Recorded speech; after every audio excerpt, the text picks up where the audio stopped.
আমি একটি হাদিসের প্রেমে পড়ে গেছি। হাদিসটা হচ্ছে ঠিক এমন যে যখন বান্দা একটি ঘরে কান্না শুরু করে এবং তখন আল্লাহর ফেরেশতারা বলে যে আল্লাহ তোমার এই বান্দাটা কি জন্য কষ্ট পাচ্ছে, এবং ফেরেশতারা আল্লাহর কাছে কান্নাকাটি করে বলে যে তার মনের ব্যথাকে তুমি আল্লাহ কমিয়ে দাও। তখন আল্লাহ তাআলা বলেন যে আমার বান্দা এমন কোনো কিছুর মায়া পড়েছিল বা ভালোবেসেছিল যা আমার চাইতে সে বেশি ওই জিনিসটার প্রতি ভালোবেসে ফেলেছিল। আমি আমার বান্দার কষ্ট আমি বুঝি এবং আমি দুঃখী মানুষের মানে ভগ্ন হৃদয়ের মানুষের খুব কাছাকাছি অবস্থান করি। কত দূর?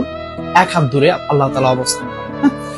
এবং আরেকটা কথা হচ্ছে ফেরেশতারা তখন বলতে থাকে আল্লাহ তুমি চাইলেই কি সেই বান্দার সেই অভাবগুলো তুমি পূরণ করতে পারো না?